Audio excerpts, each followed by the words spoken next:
શ્રાવણ મહિનાની પાર્થિવ શિવલિંગ વિશે આપણે વાત કરી રહ્યા હતા.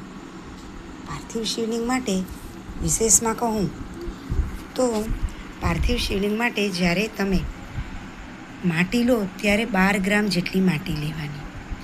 એટલે કે ઓમ અપવિત્રો પવિત્ર વાસાહા તેમજ ઓમ પૃથ્વી તનયા આ મંત્ર બોલીને પણ તમે માટીને 4 આંગળ નીચે ખોદી અને માટીને લેવાની. તેમાં ભસ્મ, ગંગાજળ તેમજ ગુલાબજળ અને પાણી ભેળવી અને તેનું શિવલિંગ બનાવવું. શિવલિંગ કેવી રીતના બનાવવું?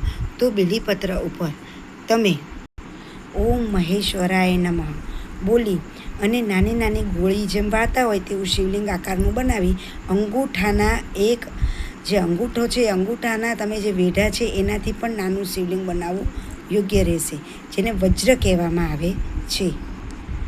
કાંસાના પાત્રમાં બીલીપત્ર મૂકીને તેની ઉપર આ વજ્ર શિવલિંગનું એટલે કે પાર્થિવ શિવલિંગને મૂકવાનું.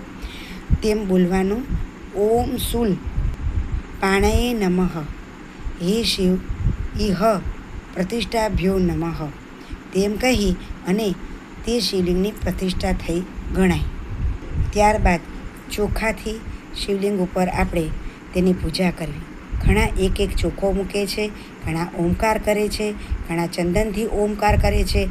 તમને જેમ યોગ્ય લાગે તેમ ભક્તિપૂર્વક તમે એ શિવલિંગની પૂજા કરી શકો છો. શ્રાવણ મહિનો પૂરો થાય પછી બોલવાનું શ્રી શ્યામ સદાશિવાય નમઃ અનેન પાર્થિવ લિંગ પૂજનમ અહમ કર્મણા શ્રી યજ્ઞ સ્વરૂપ શ્રી શિવ પ્રીત્યર્થમ ન મમઃ. આમ કરી અને પાર્થિવ શિવલિંગની આપણે તેને ભગવાનને સમર્પણ કર્યા પછી તમે તેને પાણીમાં પધરાવી શકો છો અથવા તો પીપળાના વૃક્ષ નીચે કરી શકો છો. તે રીતનું તેનું તમે વિસર્જન કરી શકો છો. આ રહી પાર્થિવ શિવલિંગની વાત. પાર્થિવ શિવલિંગની પૂજા તમને મોક્ષ આપનારી છે, સર્વ ઈચ્છાઓનું ફળ આપનારી છે.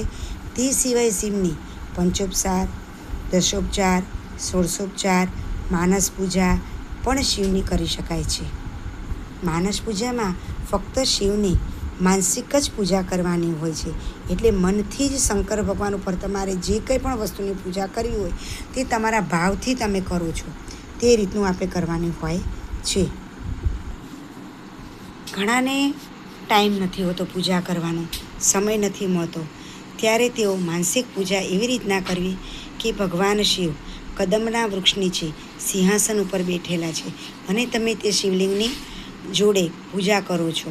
આ રીતની માનસિક પૂજા કરવાથી ઘરમાં શારીરિક, માનસિક અને આર્થિક સર્વ પ્રકારે સુખ, શાંતિ અને સમૃદ્ધિ પ્રદાન કરે છે. માનસિક પૂજા શિવની સર્વશ્રેષ્ઠ કહી છે. તે ઉપરાંત શ્રાવણ મહિનામાં મૌન રાખવું તે પણ બહુ અતિ શુભ કહેવાય છે. શિવ પુરાણમાં કહ્યું છે કે શિવને સૌથી શ્રેષ્ઠ ફળ જો વ્રત હોય તો છે મૌન વ્રત. મૌન વ્રતથી વિશેષ કોઈ વ્રત નથી. તો બને તો ચતુર્માસ દરમિયાન, વધારે નહીં તો શ્રાવણ મહિનામાં ફક્ત આપ ભોજન કરતા હોય તે સમયે જો મૌન વ્રત ધારણ કરો તો પણ અતિ પ્રિય છે શિવને. જે ભક્ત મૌન વ્રત રાખે છે તે શિવના અતિ પ્રિય છે. ઓમ નમઃ શિવાયનો જાપ, પંચાક્ષરી મંત્રનો જાપ જેટલો થાય તેટલો શ્રાવણ માસ દરમિયાન કરવાથી તેનું અનેક ગણું ફળ મળે છે કે તે ફળની તુલના કરવી પણ શક્ય નથી.